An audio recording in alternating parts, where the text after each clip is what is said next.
exterminate the red man, and he did it. And he did it. He did it. And he did it where he does not even feel sorry, but he romanticizes it by putting it on television with cowboy and Indians. Cowboy and Indians. If you do not think he's capable of committing genocide against us, check out what he's doing to our Vietnam. Check out what he's doing in Vietnam. We must develop an undying love as it's personified in Brother Huey P. Newton. If we do not do that, we will be wiped out. Our slogan will become, first, our people, then, and only then, me and you as individuals. Our people first. Our people first. The concept of a black man is one who recognizes his cultural, his historical, and the roots of his great ancestors who were the greatest warriors on the face of this earth. Africa.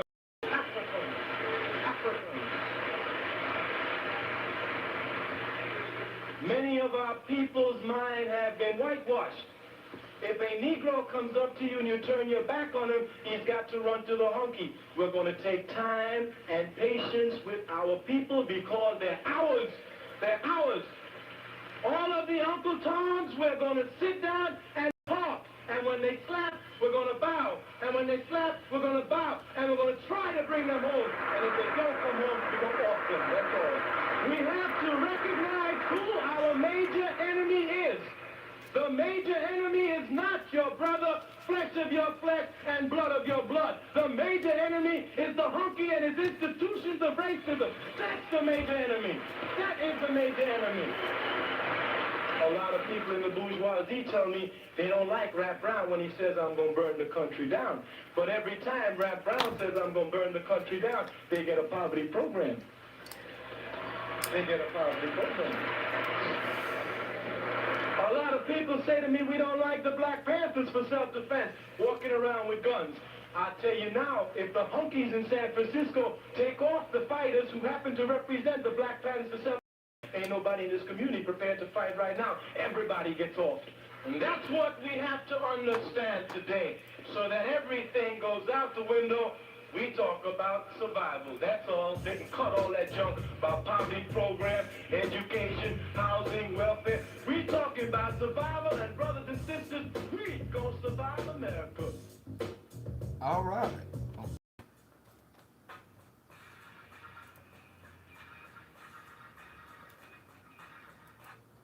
This is Bro Diallo, live and direct. Today is January 9th in the year of your Lord, 2019. I'm broadcasting straight out of the sanctuary city that is nothing but hypocrisy. But I don't know. Maybe I can dead this sanctuary hypocrisy line, because that's kind of dead in the air. It's called, I guess the neoliberals, now that they've retaken the House, now that the Democrats feel that they're re-emerging, that they have a real strong chance of retaking the White House in 2020. Now they're about ready to abandon the desperate people who rely on them. So I don't hear much talk about Chicago being a sanctuary city anymore. So maybe I can go back, maybe I can abandon calling it the sanctuary hypocrisy. I can just go back to saying I'm broadcasting straight out of the city of Chirac, state of Illinois.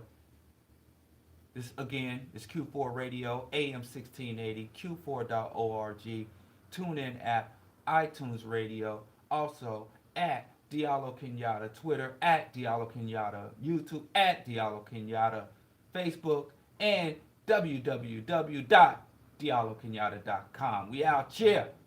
I'm happy to be here. I am a little under the weather. I had to struggle, but prayers went up and nothing happened.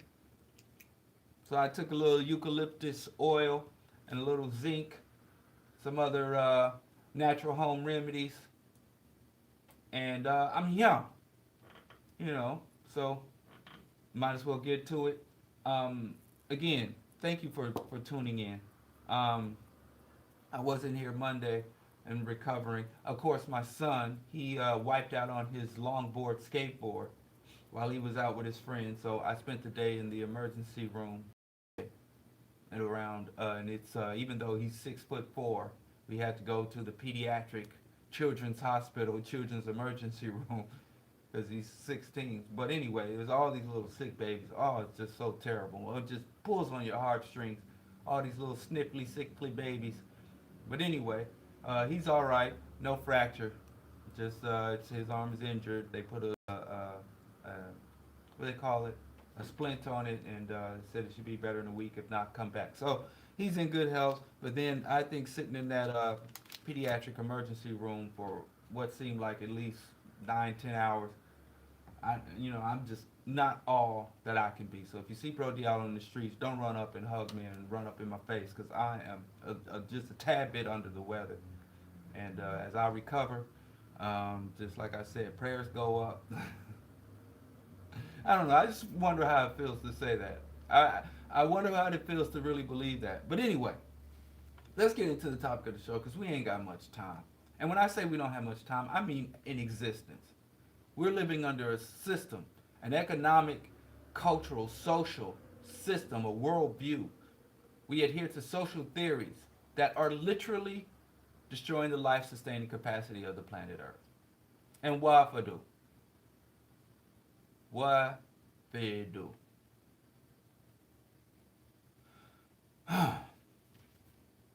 But, like I said, we ain't got much time for this radio program either. First of all, I want to talk about Willie Lynch. I had, in the course of this ongoing re-examining, re-emergence, revitalization of the R. Kelly exposure, R. Kelly.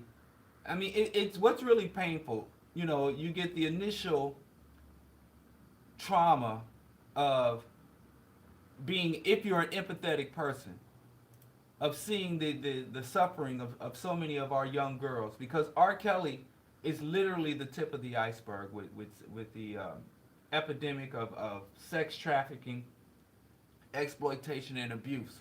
So you already have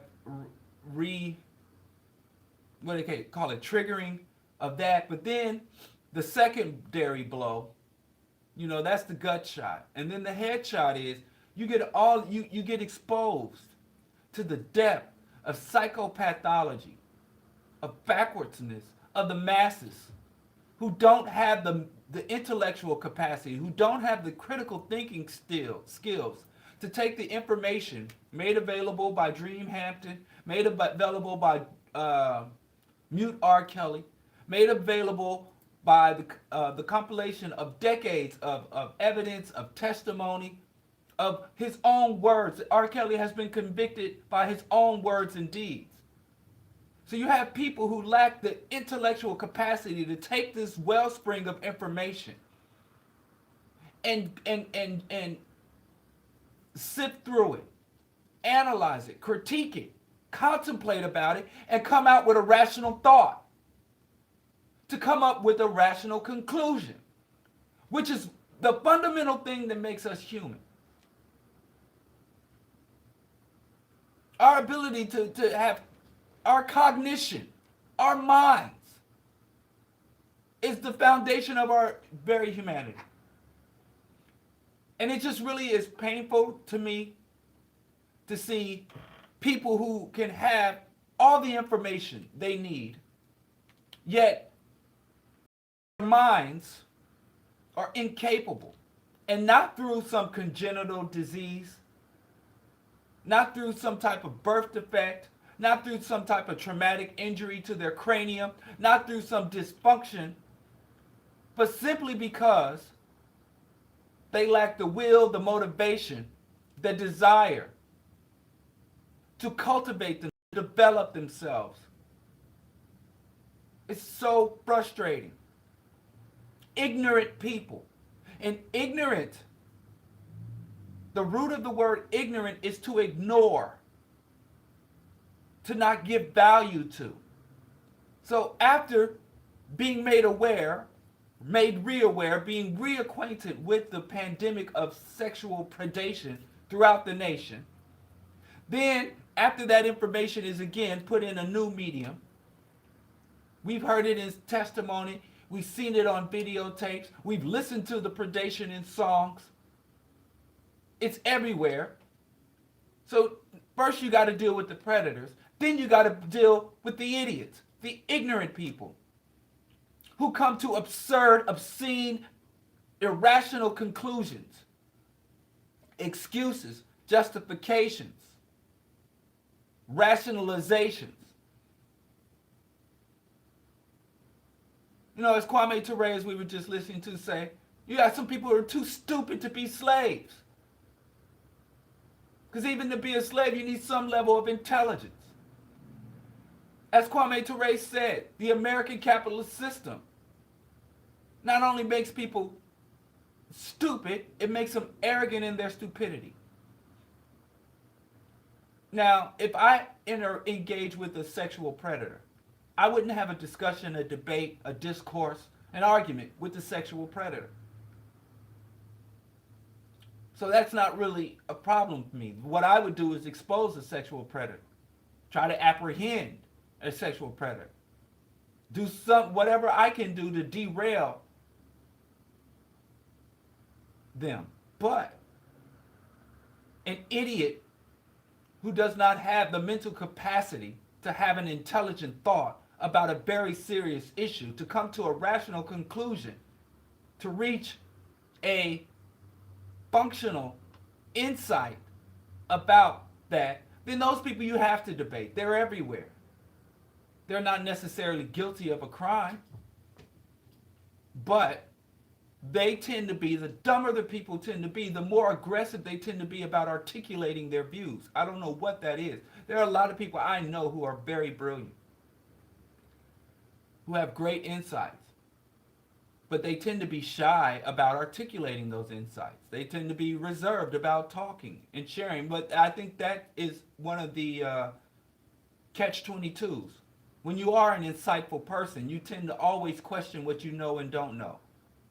You tend to always be reevaluating your conclusions and your positions. So I know people who are insightful, who are mindful, who are empathetic, who are educated. They tend to be reserved. Whereas idiots have full confidence. I know I can do all things through the Lord who strengthens me. It's an idiot right there. Somebody who thinks they can do, I know I can't do half the thing. I can't do 1/1000th of the things through the Lord or anybody else. But it's a certain confidence that comes with ignorance.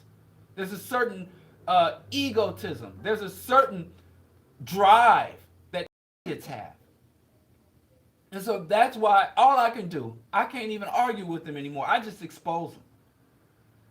And for some reason, at least in my life, I don't know about your life, I hope it's going well.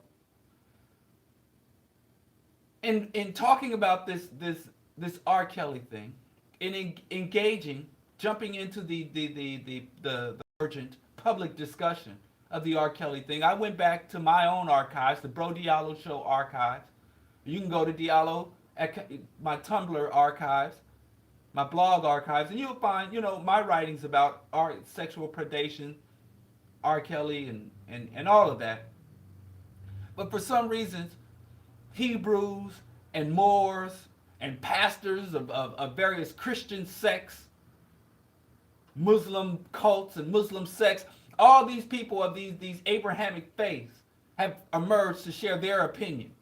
And let me tell you something, as I said, you can go back and find my broadcasts on this, the Bro Diallo archives, Diallo at my Patreon, that I said this whole concept of associating God, purity, and sex is a big engine, is a big driver for cultivating sexual predators. This whole thing of women being associated with sin, from Eve's original sin, and in Islamic, Judaic, Christian culture, cover the woman's body because men are inherently bestial.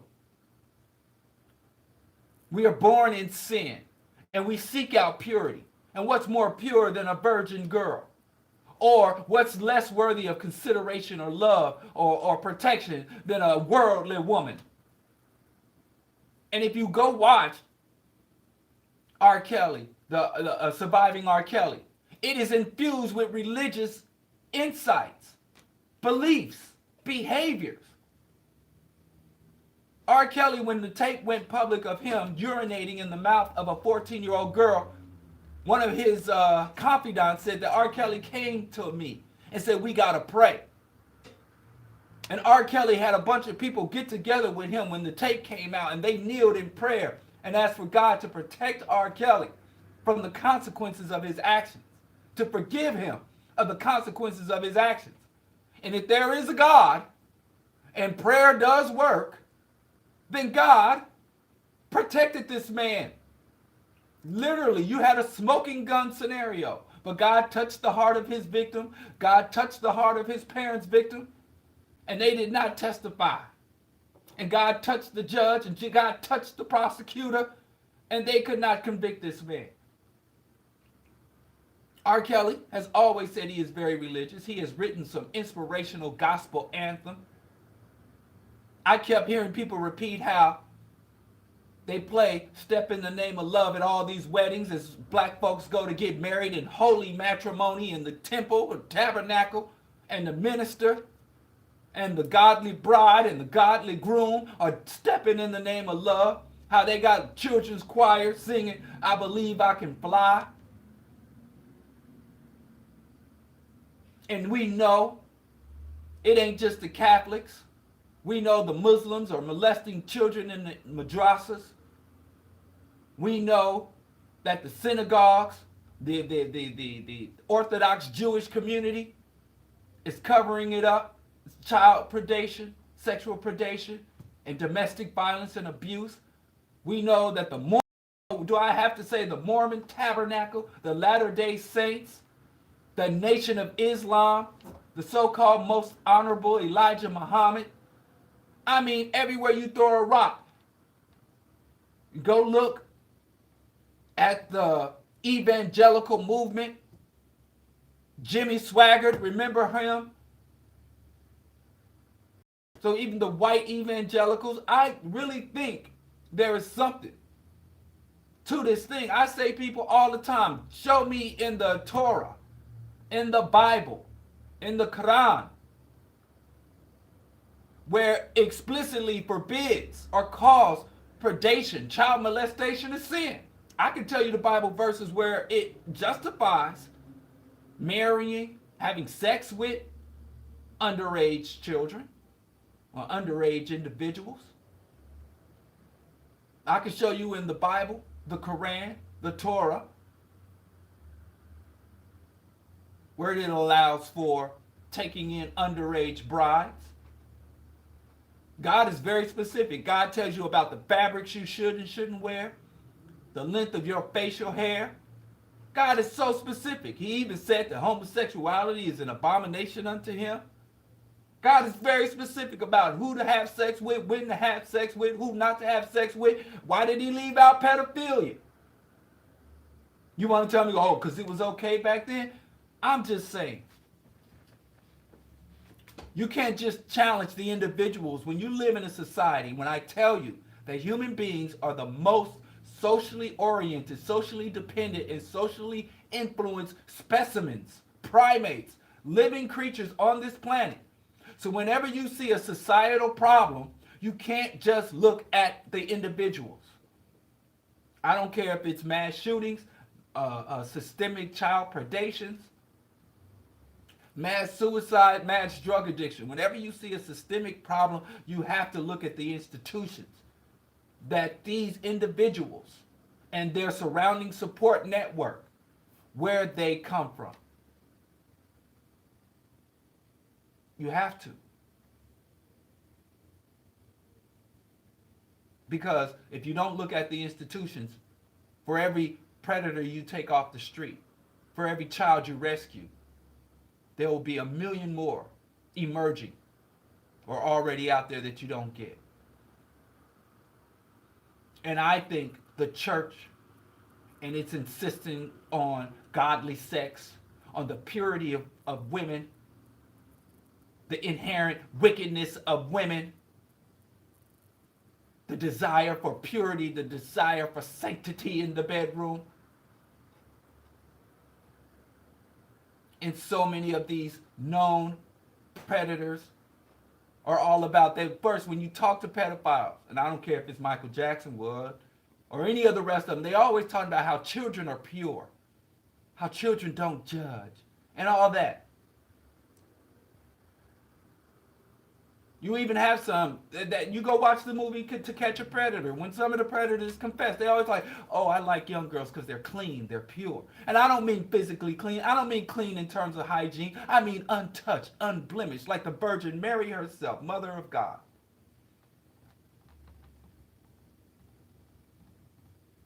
Muslims feel like, yo, I give me a young child like the Prophet himself had, 6-year-old bride. I'm just saying. That's where it always falls back to on me, the fundamental institution. And we got pedophiles through all walks of life. In the federal government, in the private industry, you know Jeffrey Epstein, Bill Clinton and Donald Trump's best friend, homie, and funder, billionaire pedophile, convicted pedophile who only served, 90 days? And when he served his 90 days in jail, he only had to go to jail at night. They let him out during the day to conduct and gave him a curfew.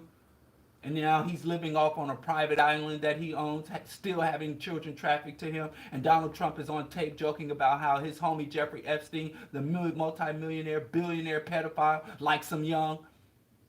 And how he would throw these mansion orgies.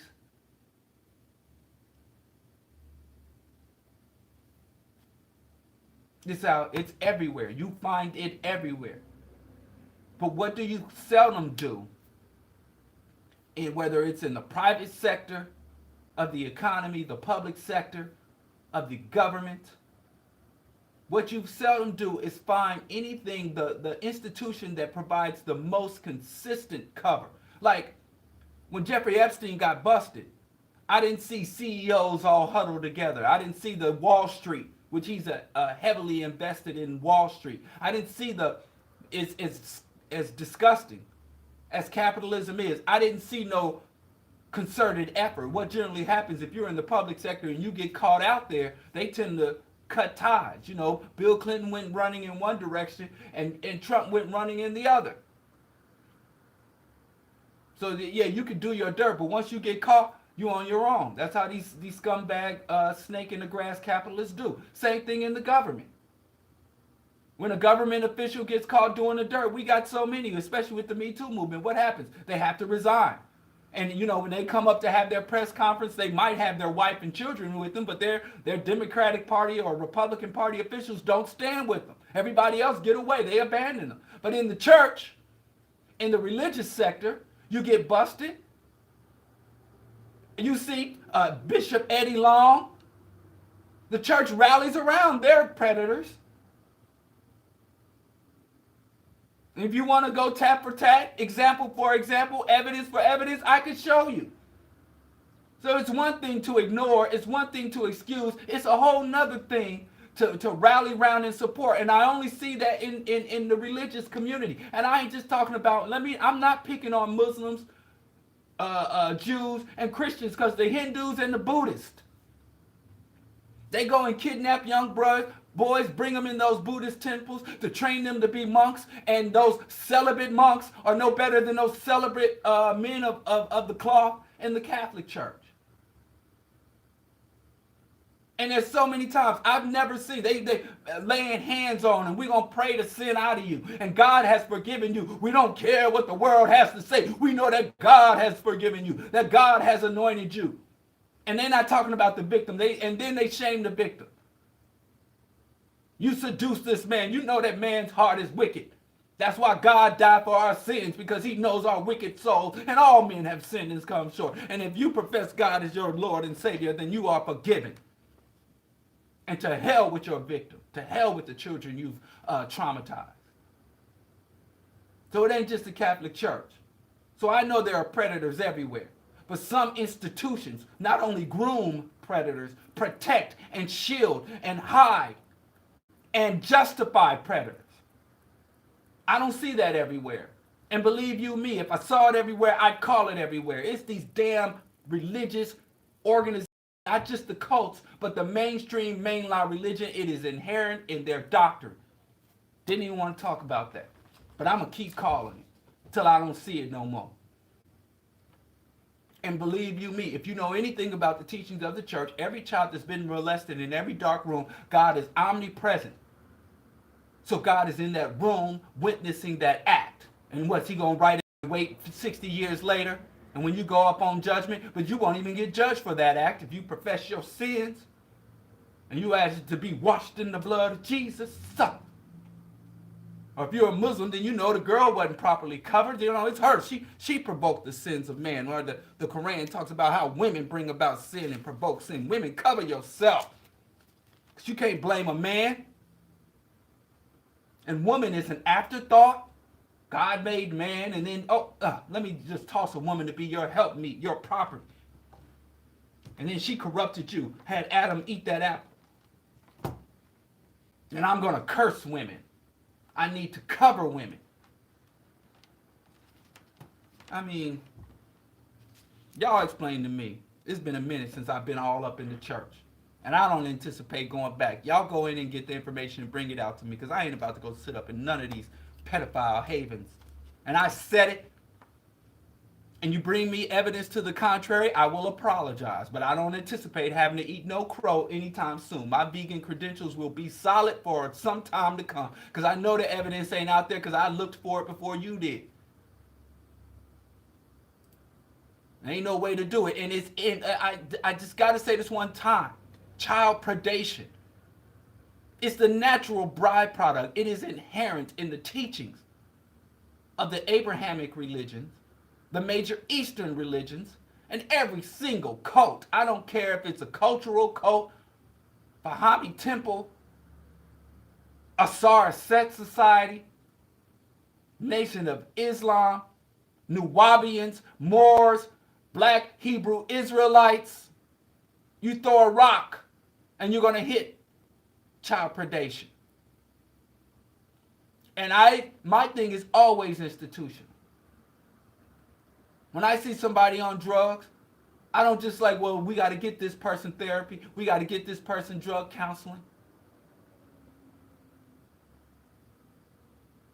I also think, what are the institutional structures that could turn an infant and cultivate an infant up into a predator? What is the institutional structure that can take an infant and fail to provide proper protection, proper shelter, proper support?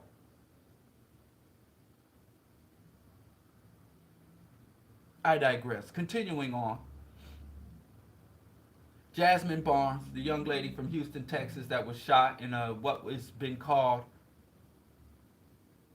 a random crime, what has initially been called a racially motivated hate crime, and now there are 2 black men in custody for shooting of Jasmine Barnes. The mother said that it was a white man in a red truck. They're finding that now they're saying it was a case of mistaken identity, but some of the witnesses said that they saw the shooter's vehicle stalk the car, so they had an opportunity to identify who was in the car where the young child Jasmine Barnes was killed, and therefore it couldn't have been a case of mistaken identity. They did deliberately want to shoot those people in that car.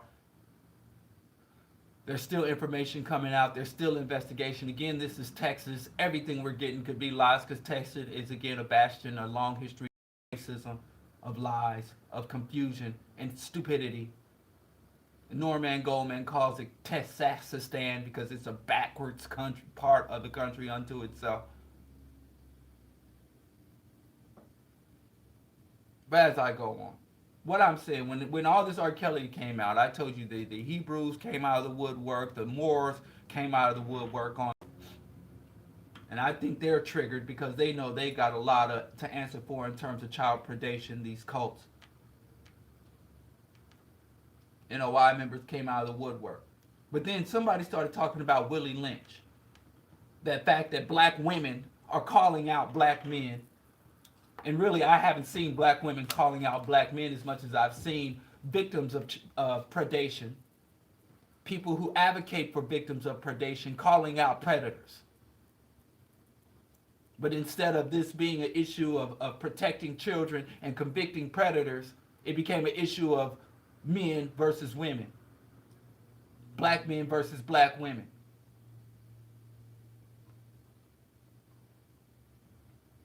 And so somebody came to me talking about Willie Lynch. Somebody came to me like, this is Willie Lynch. You got black people attacking each other. And hell, we got to fight each other. And on one side of you got two groups of black people. And on one side of that group of black people, you got people who have an uncompromising stance against sexual predation. And on the other ones, those who justify it, those who engage in it, so on and so forth. Then let us be divided. I sanctify that division. I support that division. I'll draw that line in the sand, and I'm getting on the side that I support. If that's what it's got to be, let us have our black folks civil war. Let's do it. Other races have fought more than one civil war, and they survived, so I don't think it will be that won't be the thing that takes us out of here. I have no fear. I have absolutely no fear of disunity.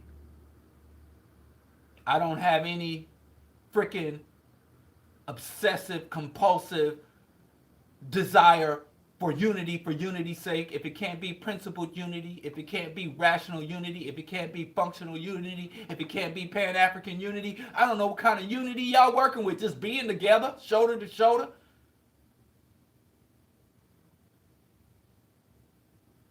For what? Why for? What are y'all doing with the unity? It's like an obsolete currency. Yeah, it would have been good to have under the right circumstances. But I digress. Somebody said to me, this is Willie Lynch, black men fighting black women. I don't know why we have to be divided over this sexual predation. It's unacceptable under any circumstances, no matter who does it. I need to pick up the pace. Anyway, let me just say this about Willie Lynch. Willie Lynch is an urban legend. It was written in the 60s, 1960s, late 1960s. It first aired. It was written as more of a fable, more as a folklore, as a fictional story that's supposed to carry a meaningful message. But it didn't even come out, and it reemerged from my hometown, Kansas City, in 1993. It was posted. Somebody found it in the archive somewhere, and it just took off. Everybody from Dick Gregory to Denzel Washington was out here talking about Willie Lynch.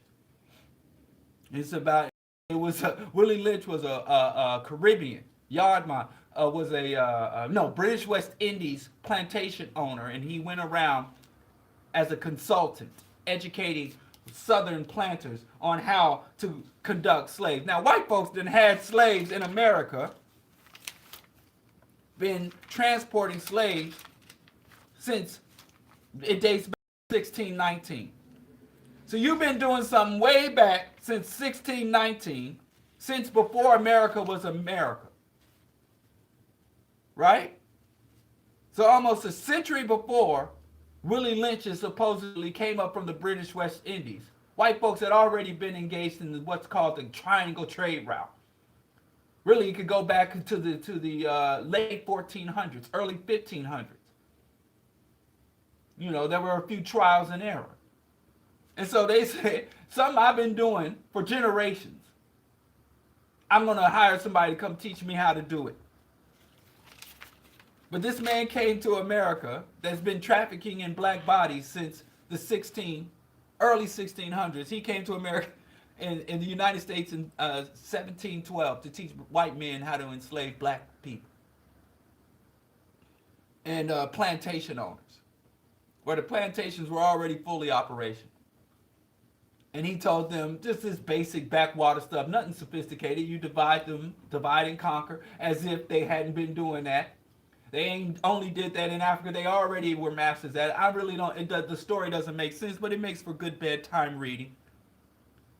But the long and the short, what's most frustrating about this Willie Lynch letter that is a forgery? There was no Willie Lynch. It wasn't written, spoken, or any way come from Willie Lynch. Willie Lynch is a fictional character. And black folks are so caught up in this myth that a few years ago, there was during the Gulf War, back in 2003, there was this white girl named Jessica Lynch. And you just go Google her story. There were black people running around talking about Jessica Lynch was the descendant of Willie Lynch. And the whole story, and what's ironic is Jessica Lynch, everything that made her famous, everything that brought her to prominence, that too was based on lies. Her whole story, her whole existence was a lie. The short of it, she was an Iraq war vet that got captured and then she was rescued, heroically fighting terrorism. Woody, woody, woo. And it turned out that she lied, the military lied, it was all lies. But one part of the lie was black folks started saying after she got exposed, it was like Jessica Lynch is a descendant of the mighty, well-known, notorious Willie Lynch, which was a lie. So this myth has had legs, but here's the real tragedy. There are real accounts of what they did to us in slavery and how they seasoned us with slavery. There are real accounts, spoken accounts, recorded accounts by those who lived through slavery, by true Africans, telling the damn truth about what these white folks did to our ancestors. And nobody ever quotes that. Willie Lynch gets quoted more than any black historian, more than any former slave. Willie Lynch gets quoted more than Frederick Douglass, who told it, more than Sojourner Truth, who told it, more than any other sociologist, any other, when you're talking about the psychology and the dysfunction within our community, Willie Lynch gets quoted more than Dr. Wade B. Nobles, Dr. Harry X. Davidson, Dr. Marimba Ani, Dr. Bobby E. Wright. When you're talking about the psychosis of black people as a result of oppression, they quote Willie Lynch gets precedent over all these black people. Real black people, flesh and blood black people, researchers, published authors. You got this fictional work of nonsense that has more influence over the black people's understanding of our issues than all the real stuff combined. And that is utterly freaking disgusting. And so I get mad when I hear Willie Lynch. Put Willie Lynch to bed. Lynch Willie Lynch. Let's burn him in Agape. Stop quoting the Willie Lynch. If you want to talk about dysfunction, if you want to talk about the ongoing consequences of our chattel enslavement and ongoing consequences of Jim Crow and systemic oppression, don't use Willie Lynch as a reference. Don't bring Willie Lynch into this. That's like trying to analyze capitalism and you want to talk about Batman, the billionaire Batman, or Bruce Wayne and Tony Stark, and how they represent the flaws of capitalism or the merits of capitalism. You look like an idiot. So let's move, and they're black bookstores. I'm not going to say no names, because I know I love my black bookstores. I appreciate my black bookstores. But they all got Willie Lynch in the history section, all got Willie Lynch in the slave. Willie Lynch belongs in the fantasy fiction area, along with the Spook Who Sat by the Door. Love the book. But hey, we need to stop playing around with fiction. It's way too much valuable research. And if you really want to know what the slaves had to say, you really want to know what our ancestors went through, there are freaking books out there. You got the slave narratives compiled by William Andrews. Again, that's something that was compiled. Their own words. You don't care about the words of our ancestors. You care more about the fantasy fiction of a white man. It has more meaning to you. Of a fictional white man from a fictional era who did a fictional thing matters more than you what our ancestors actually said out of their own damn mouth. Go get a copy of the slave narratives. Every black family in the United States and across the African diaspora should have a copy of the slave narratives. You have Voices from Slavery from 100 years ago, compiled by Norman Kidman? You have Without Sanctuary. You want to know what our people went through? Without Sanctuary, which is a photo journal essay book. compiled by James Austin. You have the narrative of the life of Frederick Douglass that talks about the day-to-day treatment, the day-to-day seasoning, the day-to-day atrocities that our people suffer. There are literally hundreds of documented, legitimate, historical, validated, reviewed, peer-reviewed books and journal articles about the conditions and realities and the seasonings of slaves, of our ancestors. And your ass is quoting fiction. And Denzel Washington, shame on you. Brother Dick Gregory, we could have done better. But it's time to end this Willie Lynch nonsense. Enough is enough. Every time I get into an argument in the company of black people, somebody, oh, this here is Willie Lynch. No, it's not, because there is no such thing as Willie Lynch. It's just a dumbed down, oversimplified, and false analysis. We deserve better. Our ancestors deserve better. Do some real research. Quote some real analysis.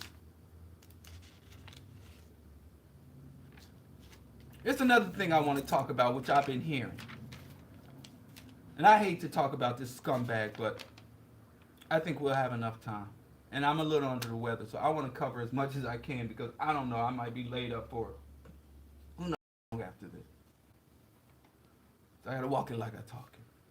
This concept of bringing down a black man. I heard this brought up. How they want to bring down a successful black man who can sing and shuck and jive better than any other black man can sing and shuck and jive on the stage. And they talk about want to bring every time a quote unquote, and we have to qualify this word successful. Successful in submitting. Because now we qualify you being successful if you're able to amass fiat currency. If you can pile up stacks, millions and millions of dollars of fiat currency, you're successful. And it don't matter how you get it. It don't even matter how you invest it or what you do with it after you get it. That alone is the definition of success. And until we refine and improve what the definition of success for black people is, that's like Jews defining success as joining the Nazi Party. How deeply embedded can you get? How far can you rise within the system that is oppressing your people and killing the planet? How far you can elevate in that system? That's how much we deem you successful. That is a warped sense of success. And in fact, my next show, little preview, little spoiler, is going to be called The Achievement Gap. No, wait, I misspoke. It's going to be called The Achievement Trap. And we're going to talk about this concept of success that goes all the way back to the plantation, goes all the way back to colonial occupation of Africa. Which black people among us are the successful? Are the ones we should admire, the ones we should tell our children to aspire to be like Mike. And how we need to redefine and how real revolutionary and liberationist struggle totally turned the concept or notion of success on our head. And how Malcolm and many other of our revolutionaries warned us about this concept of success, striving, and achievement. Dr. Clark did as well, and so did Amos Wilson. But I digress. Let's stay on this. This whole concept of bringing down a black man. Somebody's like, oh, R. Kelly's successful and they want to bring him down. Michael Jackson was successful and they said he touched boys, they want to bring him down. Bill Cosby's successful and they want to bring him down. Mike Tyson was successful and they want to bring him down. And then they find that Jay-Z had sexual intercourse, took the virginity of Foxy Brown when she was 15, that he met Beyonce when she was underage and groomed her. And now Jay-Z's a successful venture capitalist who's now telling black people about credit and investment, and they want to bring him down. Oh, he's successful, but every time a brother gets something, they want to bring him down. And we the ones over here caping for these black people whose elevation and their sustaining themselves at the top, meaning that they cooperate, that they have full allegiance with the systems and institutions of global white domination and have contributed nothing to the just aspirations of our people. All you got to do is read Economic Hitman. And what the real tragedy is, there are real black men who the system brought down There are real black men who have been targeted and who are still targeted by the system. Black men and black women who are targeted by the systems and institutions of global white domination, that the system is truly trying to bring them down. And you do a great disservice and discredit to the real Africans who the system conspired to bring down when you say that these degenerate allies of the system, these assets of our enemies, these allies, race traitors, are being brought down by the very system they serve and have utmost loyalty to. That's something you got to understand. Go read John Perkins' Confessions of an Economic Hitman. This system is not above bringing you down, but they have very specific motivations. And the only thing making money a reason why the white man wants to bring a black man down. No black man has been brought down just because he makes money. Or because political power and political elevation. And I ain't just talking about Barack Obama. I'm talking about Bernie Jordan, probably who is the most politically powerful black man in the Democratic Party to this day. Even more powerful than Barack Obama is Bernie Jordan. Colin Powell, the most influential black Republican. But they're everywhere. I mean, the Democratic Party is just filthy with influential blacks. But the Republicans got some sick, insane Negroes sprinkled around there that ain't been brought down. So it's not money. It's not political influence. It's not status. Black CEOs, black billionaires, especially in Africa, Nigeria, it's sick. It's just filthy with billionaires. The African continent is just more and more. Every year they're celebrating more and more black billionaires, African billionaires. That's not it. It's not even being a black militant. It's not even saying the white man is the devil and calling for race war. We got people out here talking that nonsense. Malcolm X went around the country at the height of Jim Crow, talking about the white man is the devil, promoting a book written by Elijah Muhammad called The Downfall of America.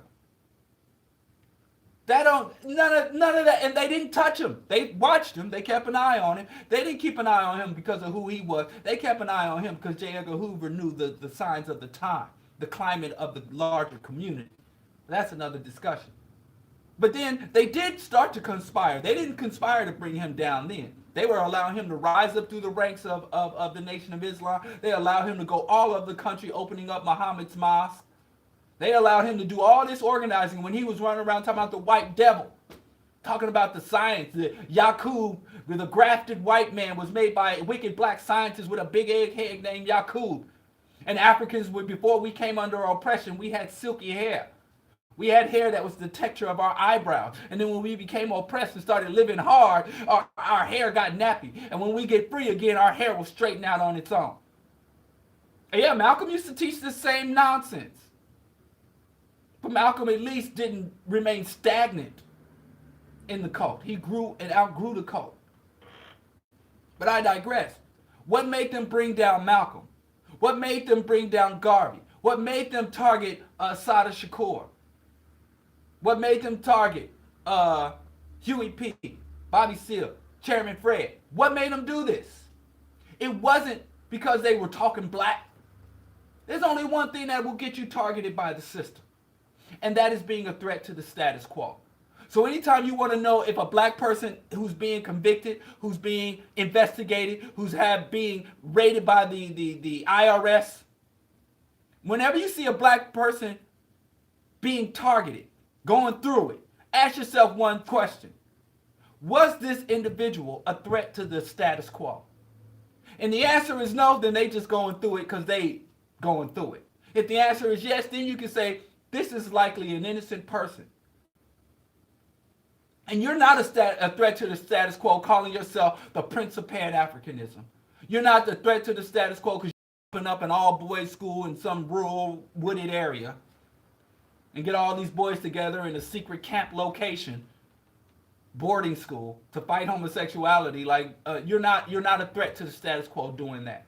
You're not even a threat to the status quo talking about Allah's vengeance or the white man's grafted devil. What makes you a threat to the status quo while they let Malcolm around for a decade talking about the white man's the devil, and then within a month they killed him? It's because he became, number one, he was Pan-African. He became a secular leader. He said, I'm no longer a religious figure. Leave your religion at home. Put it on the shelf. I am a rational, secular, pan-Africanist, rationalist revolutionary. Why did King get shot in the neck? King been getting spit on. They've been throwing bricks. They used to love, when white folks would hear King was coming to town for a march, they go out, gather stones. It was a good time. It was get our muster up. It was a good time. Hey, we get to throw rocks. The niggers are coming to march. And no matter how much we abuse them, they're going to love us anyway.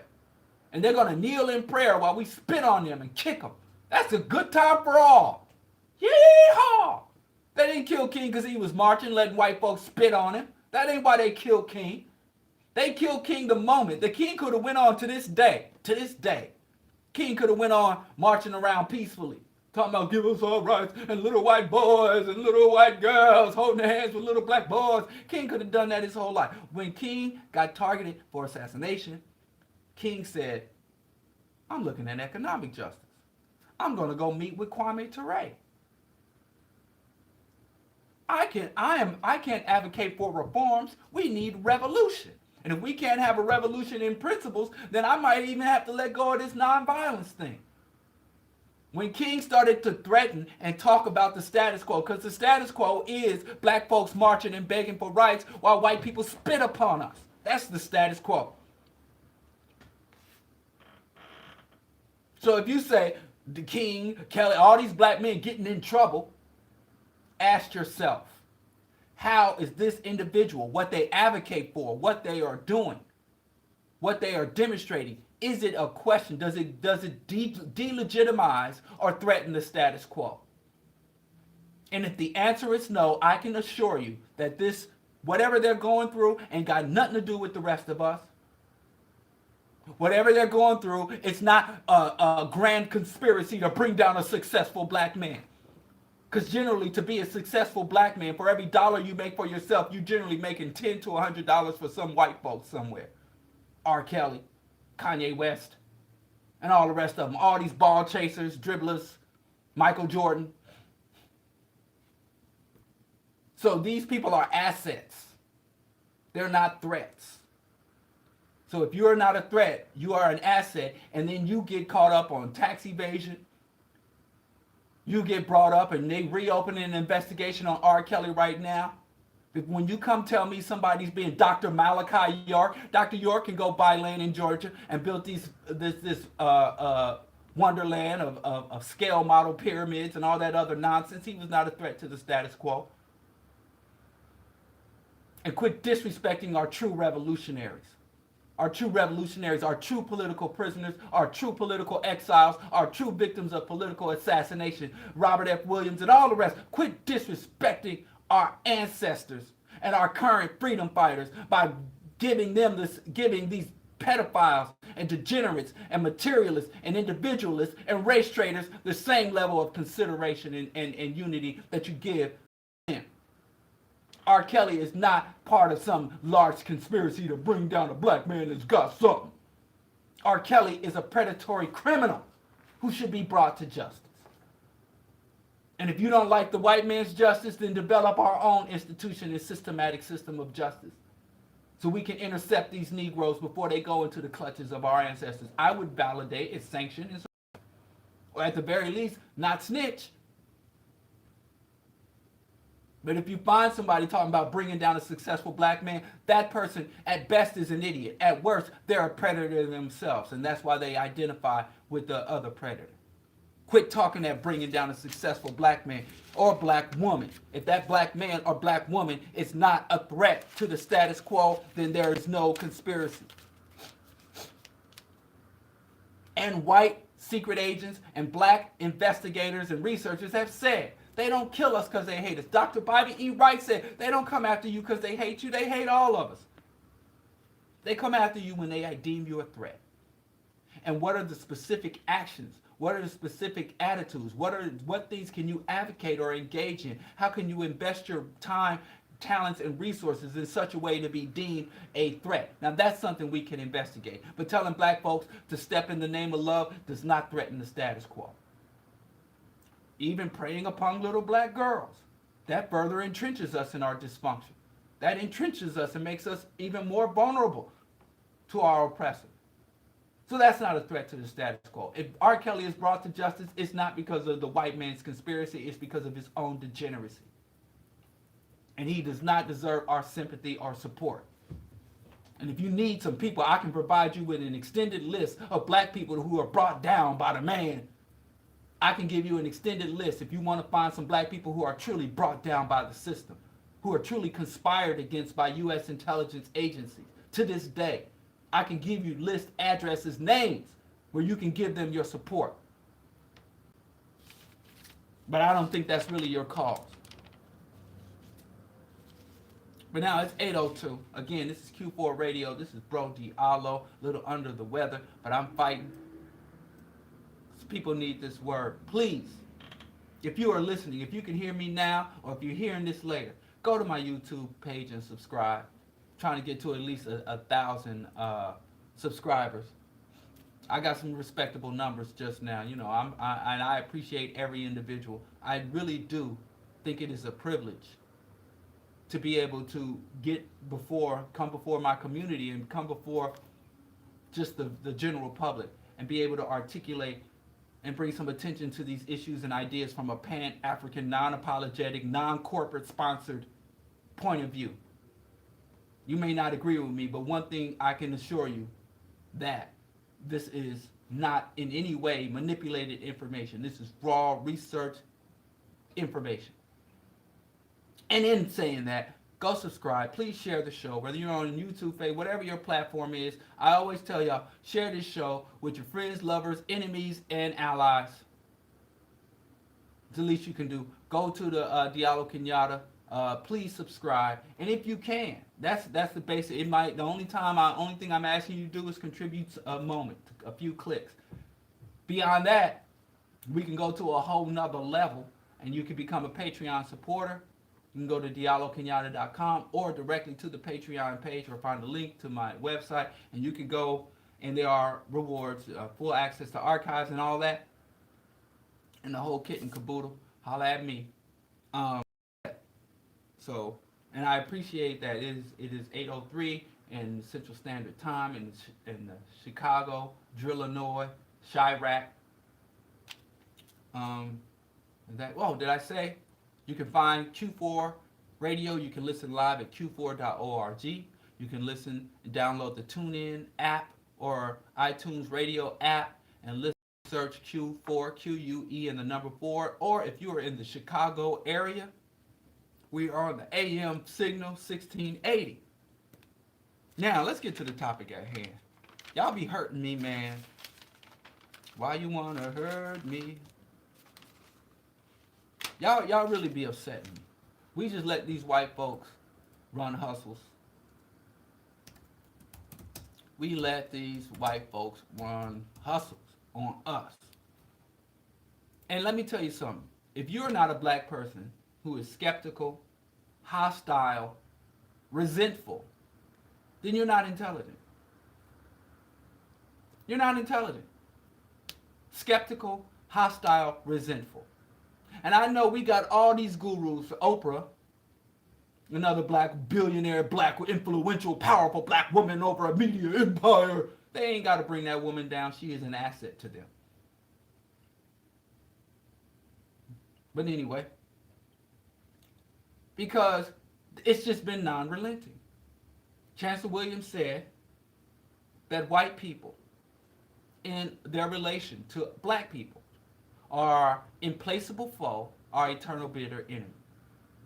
Dr. Bobby Wright said that white folks in relation to black people have behaved as psychopaths, that they have relentlessly heaped atrocity upon the black race without any remorse, without any sense of guilt or obligation or empathy. There have even been studies that show small white children as young as 2 years old already have a sense of superiority and a lack of sympathy and empathy for black people, people of darker hue. Almost as though it's inbred, that is passed through the gametes, through the testicles and the ovaries. So, with that said, We're not safe around these dudes. And yes, every now and then they'll squeeze out a John Brown. You look around, you'll find Chris Hedges or Noam Chomsky or Norman Finkelstein. I ain't saying it's all, but it's enough. It's more, it's way too many. And the good white folks never seem to win. They never seem to win. Like when white folks want to do evil, there's no limitation. There's no budgetary limitation. There's no resource limitation. There's no time limitation. When they want to do evil, they want to conduct a world war, they will totally transform industry. They will totally transform their economy to conduct warfare. But when it comes to doing right, oh, there's no money in the budget. Oh, it's too much. They can fly to the moon to colonize the moon. They can't go across the street to help a homeless person. That's them people, they culture, and too many of us have internalized the culture. That's why black men, black women, you got to be hostile. You got to be resentful. You got to have a level of inherent distrust in the overall system. Now let's talk about this Russian bot thing. There's been all these major expos. And let me just be on record to tell you, y'all slick black folks, there was collusion between the Trump campaign and the Russian government. I ain't really even blaming the Russians. Everybody outside of America is under threat of America and a victim of America. Every single country. You can't throw a dart at the map of the planet Earth and not find a country that is under direct threat by the United States and its henchman, Israel, and its lesser henchman, Great Britain, France. So Vladimir Putin, I'd be targeting the United States as well. If I was the Prime Minister of Ghana, the first thing I would have my intelligence agency do is to, hack the U.S., find out what's going on with them monsters over there. The United States, the world's only superpower. What they up to? Are they sending drones? Are they contaminating my soil? Are they contaminating my offshore? Are they illegally dumping toxic waste on my shores? Are they manipulating the next election cycle? Do they have economic hitmen, jackals? Are they about to send SEAL Team 6 in here to murder me and my family in the presidential mansion? What's going on with the United States? If I was a foreign leader, I'd be spying on the U.S. and manipulating the U.S. too. Not because I'm evil, but out of pure self-defense and common sense. They watching them. But anyway, so there was collusion. Trump broke the law. Trump should be in jail. But I don't blame Putin. Do you, player? I can't blame you. It's rational. It makes sense. But I continue to digress. Let's talk about them telling, because there's a story that came out. The AP, Associated Press, investigative agencies, the DNC, the Democratic National Committee, and the Democratic Leadership Conference. Everybody is saying now it is confirmed, the Mueller investigation, that the Russians engaged in direct manipulation of the black voters. Black Lives Matter. They were obsessed with Black Lives Matter. There were entire Facebook pages and websites and hashtags created by Russian trolls in order to influence black voters in the 2016 presidential election. Oh my God. And let me tell you something. Every single white person that's talking this Russian trolls on black voters is a racist. Every single black person that's talking this Russian trolls over black voters is an idiot. And but as Malcolm told us, we got to look at the history. There's a long history, over 100-year history of white people swearing up and down that black people are being influenced by the Russians. But it makes sense. Let me just give a brief historical overview. I hate that I'm not here as much as I need to be, because this is really at least a 2-volume book. The secret relationship between Russians and blacks in America. But let's go back. Because what they're essentially saying is, you gullible, stupid, colored folks, let the Russians come and trick you. White people got the nerve. White people are the most heavily indoctrinated, most delusional population in America. White people, more so than any other demographic in America, consistently vote against their own economic and social interest. You got poor white Mississippians voting for rich white Republicans. For what? The Democrats do more for these rednecks. Obama did more for poor whites than Trump ever did. I ain't singing the praises of Trump or Obama. I'm just stating facts, hardcore on the paper facts. Obama was a better Republican. Obama was a better white nationalist. Obama was a better imperialist than Trump. He's just more competent at it. He's smarter than Trump. They have the same agenda. He just had a more effective approach. But the Tea Party white folks, it's too stupid. And y'all don't even need Russian trolls to make y'all stupid. But let's go all the way back. I was going to go back to 1776 because I just want to talk about since the founding of America. But you can even go back to the 13 colonies when the United States was a third world shithole empire of Great Britain. 1619, 1490. Go back as far as you want. Black people were enslaved in this country. And this is about them not being able, them thinking black people. This is about dehumanizing black people. This Russian troll Black Lives Matter thing is about dehumanization, and I'm going to explain to you why. I hope I can get through this. But in 1851, this cracker, this no good, disgusting cracker by the name of Samuel Cartwright, who was a scientist, came up with this concept called drapetomania. Drapetomania. And mania means a psychotic state. A state of unsettled mindset. And drapto means to run or to move or to escape. So drapetomania means escape madness, runaway madness. And he said that black people were afflicted with this.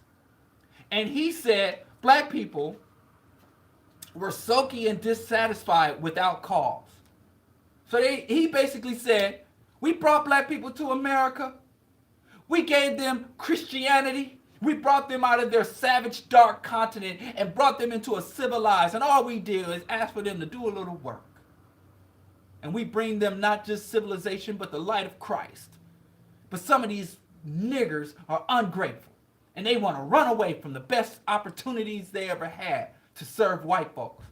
And he said, but those blacks are not running because they're oppressed. Those blacks are not running because they understand that this is an untenable situation. He said they're running because they're out of their minds. They get sick in their heads. Because look, the cows don't run. The pigs don't run. The dogs don't run. And black people are nothing more than cattle.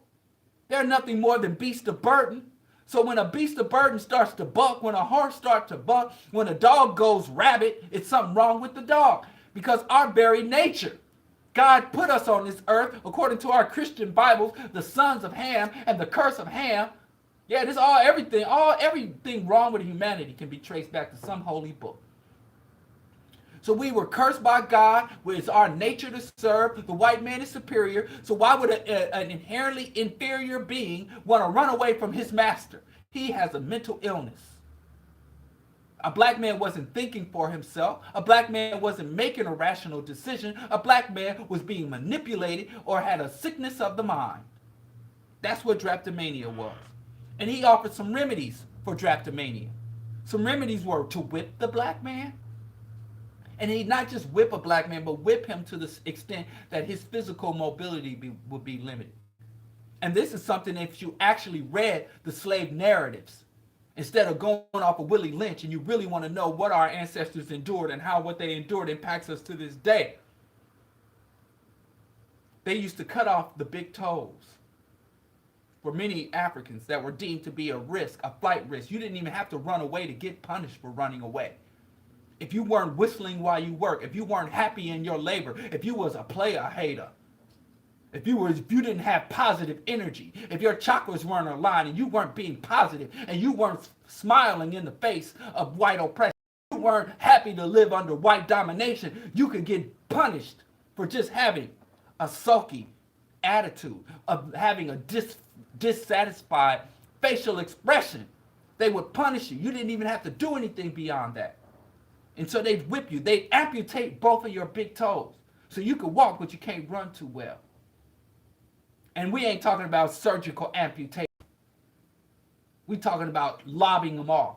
And right in front of you, when they lob off your toes, they toss them to the dogs of the field. And they were like, you see the dogs eating your toes? That'd be the same hound dogs that's going to chase you down, run you down if you try to run from here, nigger. That's what our ancestors went through, and it's documented. Samuel Cartwright unashamedly wrote this. He was a respected psychologist.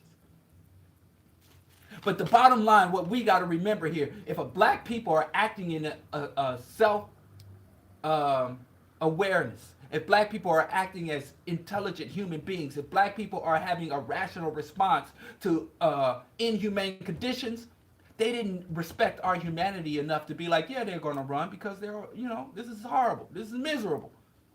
I raped this man's wife yesterday and I sold his children off into another plantation today. So he ran away. Oh, no, that's not why he ran away. He ran away because there's something wrong with his brain. Because we're not fully human. So when we engage in human activities, they got to have some other rationalization for our behavior. What's this got to do with Russian bots? Black people didn't vote against Hillary because they understood the horrible legacy, the political policy platform of Hillary Clinton. They ran away because the Russian bots are controlling their minds. Something's wrong with their brains. But let's go on to the Jim Crow era. Reconstruction in Jim Crow. They had this concept, uppity niggers. Niggers out of place. They don't know their place. Black people were idle. They had the vagrancy laws. Black people don't work. If you don't put blacks to the whip, they just won't work. They're lazy. They're sexually deviant. If we let the black man get out of control, we let the black man vote, he's going to rape our women. And they literally would just say that walking home from a gang rape of a black woman. That's psychological projection. Well, we rape them with impunity. Given the opportunity, wouldn't they want to rape us? No, because we had opportunities and we didn't do it. That's not who we are. Unless we internalize your culture, we don't behave like you.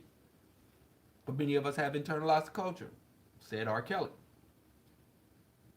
So they said, black people been enslaved, were first forced to work for people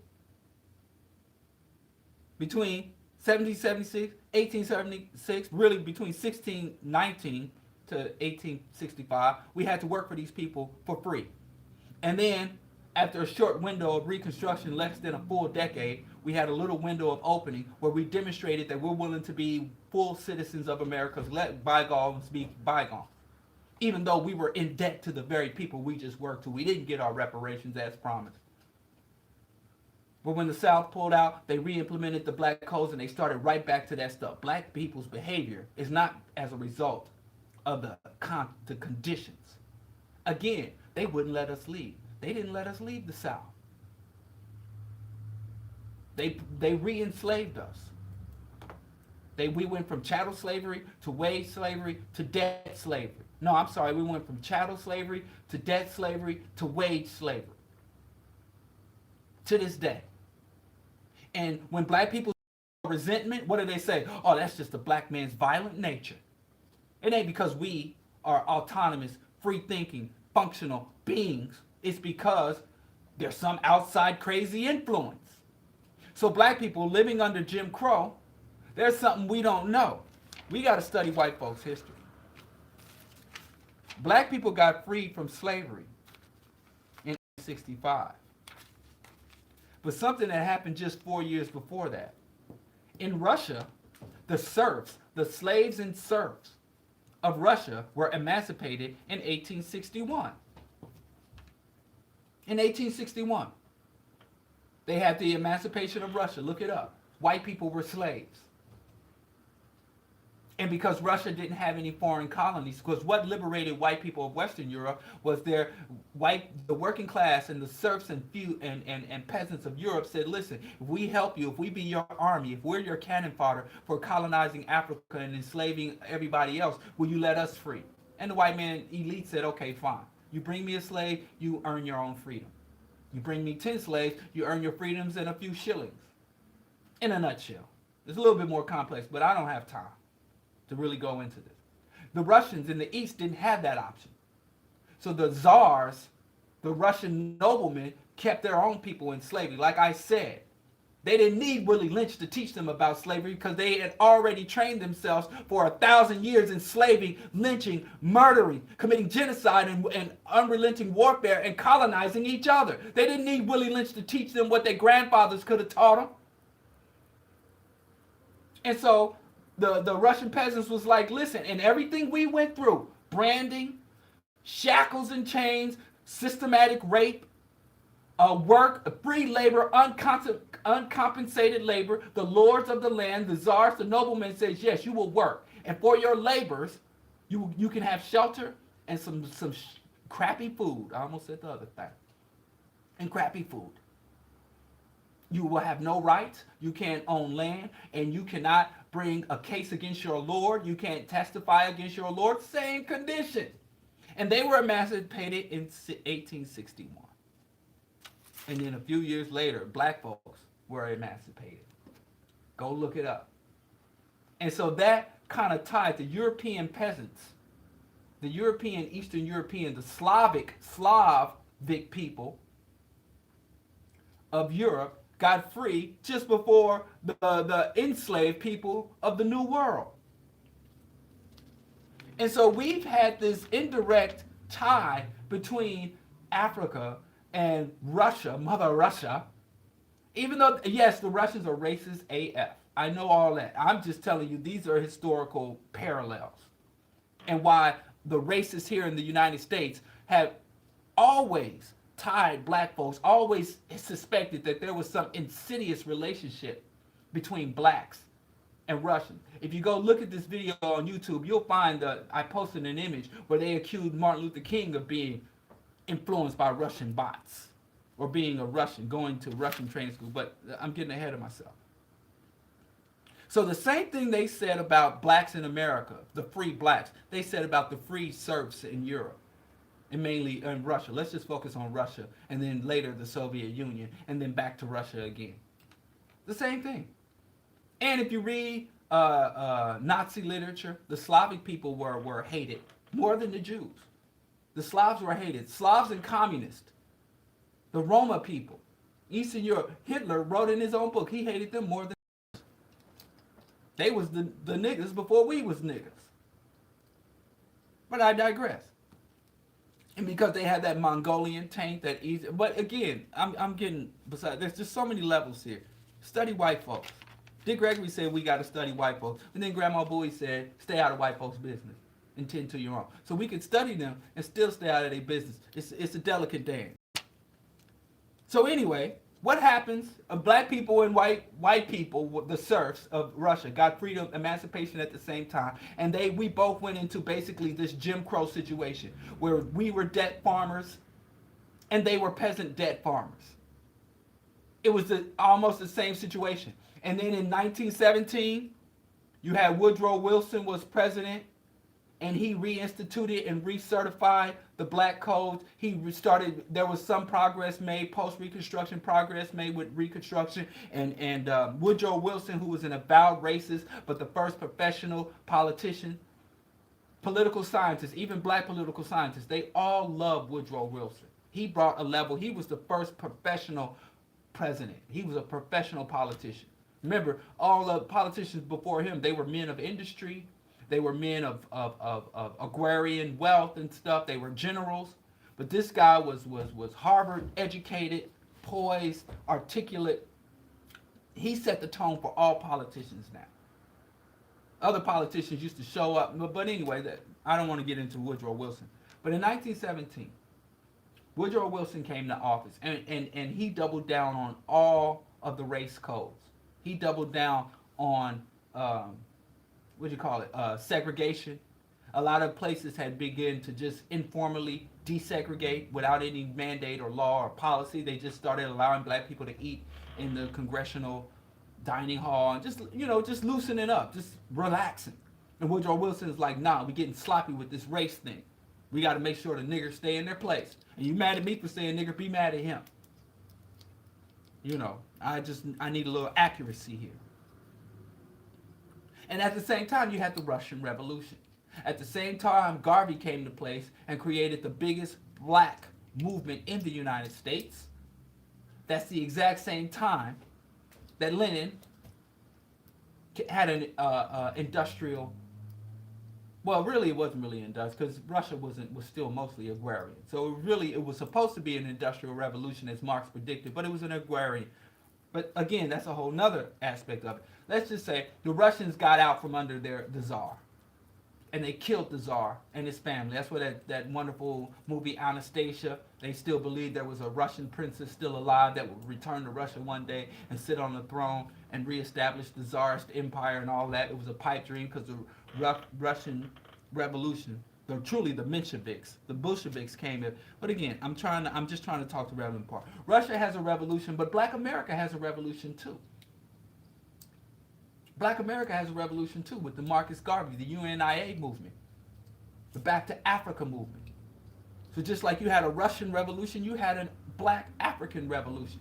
And there was one man that was alarmed by both of them. He wasn't yet he was a clerk. He wasn't yet the head of the FBI, but J. Edgar Hoover. J. Edgar Hoover saw Garvey and he saw Lenin. And he was one of the first people in public government to kind of make the connection between the serfs of Russia and the struggle of the Slavs of Russia and the slaves of America. So he started trying to subvert or prevent the spread of communism at the same time undermining the liberation of African people here in the United States. And at that same time, Black people started to investigate communism. They started to read Marx and Lenin.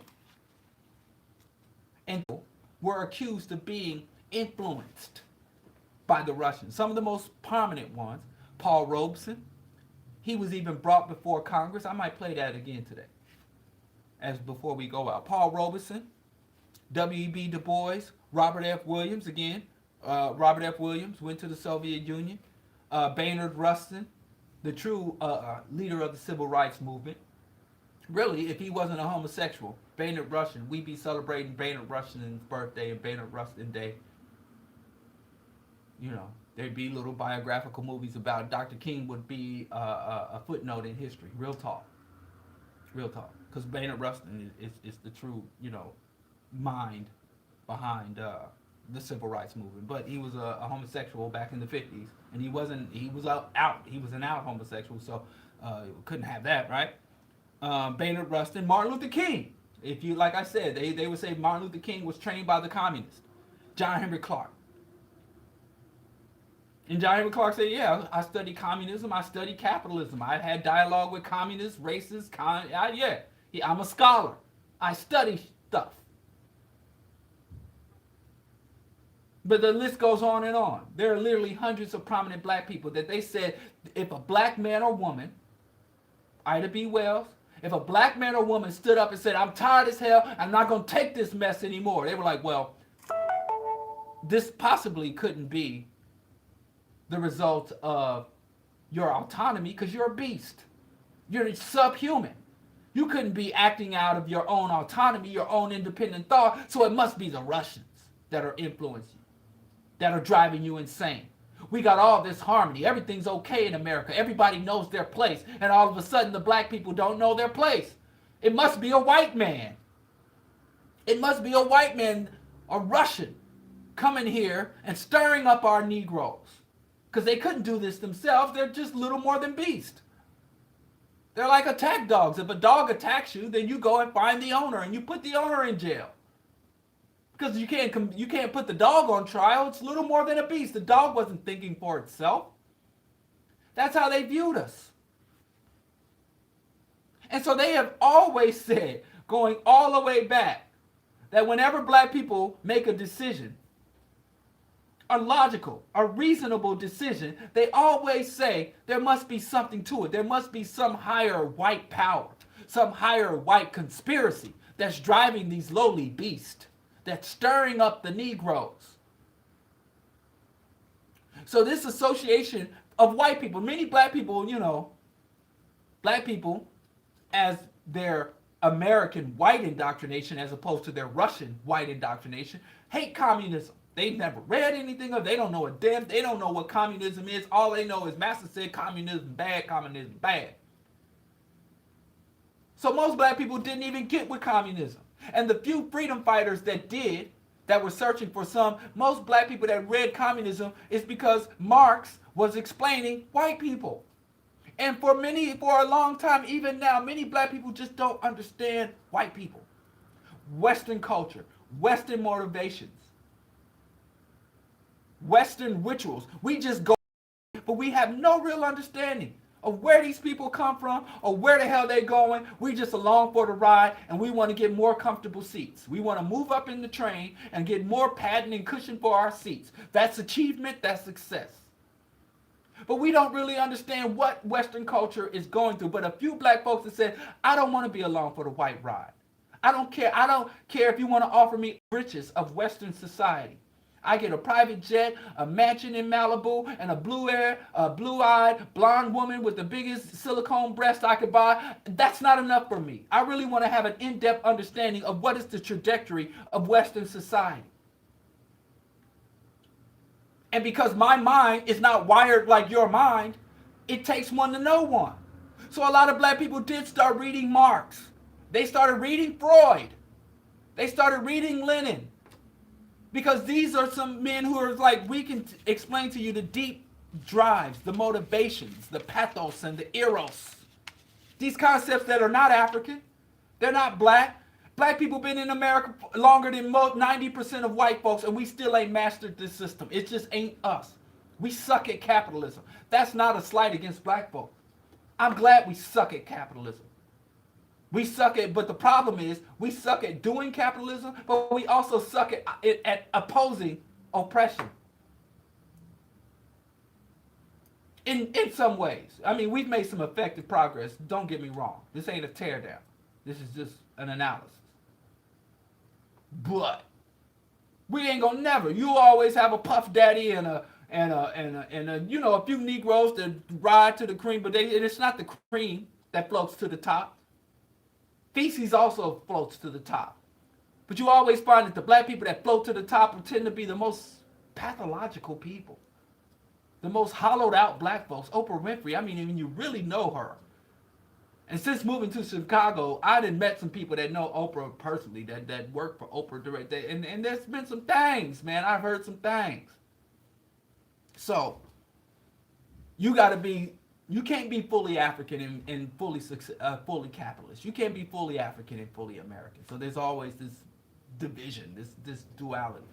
And no matter how many black folks we see become utterly successful and go insane, start surgically mutilating their features, Jada Pinkett, Michael Jackson, and start Lil Kim, they get all this money and lose their damn minds. You gain money, lose your mind.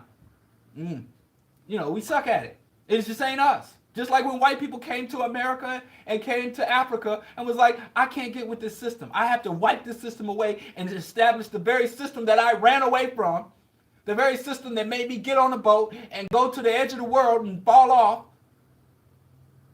That I hated my home enough to have to take everything I go and go to an uncharted, unknown place. That's how much I hated my home. I'm going to come here and recreate what I ran from. That don't make sense. But that's the pathological mind. You have a lot of young people who grow up young boys grow up in domestic violence situation, seeing their mother beat by their father or her boyfriends or whatever. And they know the fear, they know the dread, they know the damage to their self-esteem and the terror that is. And they grow up, start their own families, and start doing the same thing. So you can't just, reproducing abuse, cycles of abuse is not anything that's unknown to the human behavior on an individual and a societal, cultural scale level. We know this. But getting back to, let's go all the way back. This stories. They say that the Russian bots manipulated black folks. The Russian bots engaged in behaviors to manipulate blacks.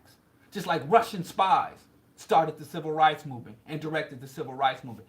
I ain't saying this. J. Edgar Hoover said it. Ain't no way these niggers could come up with all this planning. Ain't no way niggers could hate the black Americans. Niggers love America. Niggers love shining our shoes. Niggers love stepping off the sidewalk when we walk down. Niggers love sitting in the back of the bus.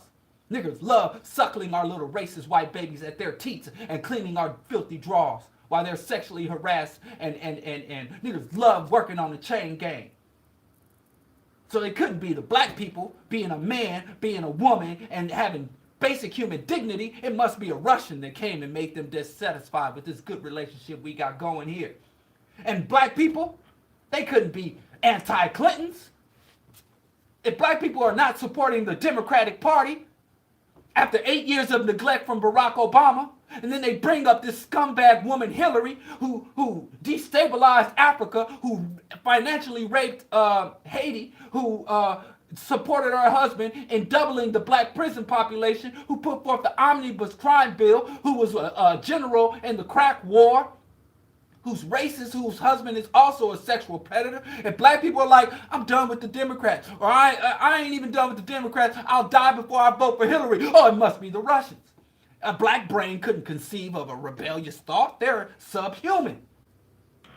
So this whole Russian bot story is bull. If a black person wants to vote Green Party, it ain't because the black people understand the issues with the climate, global warming, nuclear power, renewable energy, peak resources, melting of the polar ice caps, mass extinction. That ain't why a black person would vote green, vote Jill Stein. A black person's voting green because of the Russians. I'm not saying that the Russians didn't do what they do. But I'm telling you, if anybody was manipulated by the Russians, it was white people. It was Republicans. Black people still, by and large, voted for Hillary. Dirty Hillary. And the few of us, like myself, who was like, I ain't voting for Crackety one or Crackety, Tweedledee one to Tweedledum or Tweedledee, Crackerdee, Tweedledee, whatever, little clever names you want to give to Hillary. I wouldn't vote for Trump. I wouldn't vote for Hillary. I'd rather vote for a flaming lump of feces before I vote for either one of them. And it ain't got nothing to do with no Russians. But of course, I can't have my own mind. Let me tell y'all something. This Russian bot story. You put in Russian bot, Black Lives Matter, you get billion, just put it in Google. I ain't saying the Russians didn't do it. I'm saying ain't no black folks tripping off of no damn Russians. If I come and tell a black man or a black woman, look, here is the political legacy of the Democratic Party. Black people just sat through 8 years of Obama telling us to kick off our house shoes and put on our boots while we saw him give hundreds of billions of dollars to build up Israel. And while black children in Chicago were literally dying on his doorstep of the Obama mansion. They couldn't die on his doorstep because when he got elected president, they came and put up all these cement barricades and had 24-hour Secret Service protection to watch his empty house. While literally across the street, I have seen with my own bodies across the street, dead across the street from Barack Obama's Hyde Park mansion. And Obama did nothing but give us lip service. There were no resources. There was no support. There was no acknowledgement of the conditions that brought us to this point in Chicago. After 8 years of going for that, and a small fraction of the black voting populace said, to hell with the Democrats, especially already recycling that old curdled cottage, spoiled cottage cheese, rotten thick, spoiled milk Hillary Clinton, racist ass, Goldwater Hillary Clinton. When a small fraction of black people say, I ain't with that, you can forget that. I'm not doing it. Y'all had the nerve. Y'all had the nerve to say that it was Russian bots. It wasn't black intelligence. It wasn't black resentment. It wasn't black indignation. It wasn't black awareness, consciousness. You telling me it was Russian bots controlling my mind instead of me seeing and interpreting for myself. And like I said, I ain't saying the Russians didn't attempt to do it. But you didn't need the Russians to do it. That's like the same thing they said the Russians did create propaganda. If anything, the Russians was reminding black folks. They wasn't manipulating. They were like, hey, black people, comrade, look at here. Let's not forget, Hillary said, y'all super predators. Let's not forget the Clinton administration locked up double the federal prison population. Look at the omnibus crime bill. Look at NAFTA and GATT. All he did for y'all was go on the Arsenio Hall show and play the saxophone. And black folks were like, wow, where's the lie? So if it takes the Russians to tell us the truth because the U.S. corporate media won't tell us the truth, because the Black Democratic Party, the Congressional Black Caucus won't tell us the truth, you mad because somebody else had to come tell us the truth? It's like, look, at under 8 years of Obama, racist organizations blew up. Trump didn't do it. Obama is the one that allowed proliferations of the right wing. All these organizations y'all crying about now, all these racist groups that are behind Trump now, they didn't emerge under Trump. They emerged under Obama, and Obama didn't do a goddamn thing about it. He didn't even say the word. He wouldn't even acknowledge what was happening in this country. And Obama's like, look, me and my family got Secret Service protection. The rest of y'all niggas on your own. And y'all want to tell us that it's Russians that made us not like the Democrats?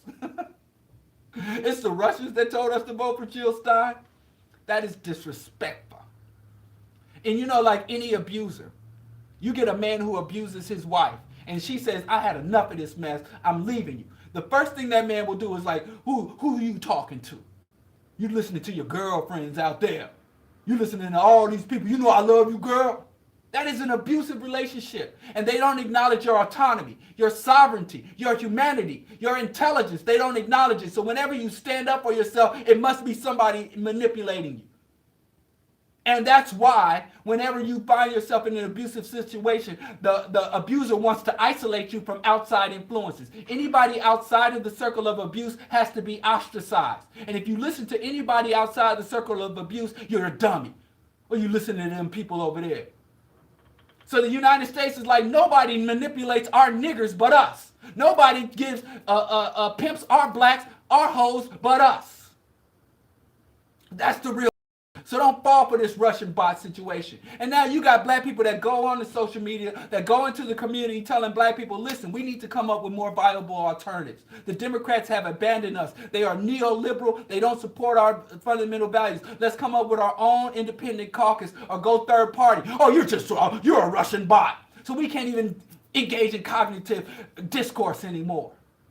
Everybody's scared of the Russian bots. They still got y'all scared of the... First it was the Russian communists. Now we were scared of the Russian bots. Negro, please. Let's listen to they've always said that if black people are rising, if black people are functioning like fundamental basic human beings with basic human intelligence and basic human dignity, they always tell us it must be something coming from the outside. Because we couldn't come up with this on our own because we're subhuman. So this whole thing, blaming black people's misbehavior on the Russian, goes back 100 years to 1917, and the Bolshevik were 102 years, and I got the date.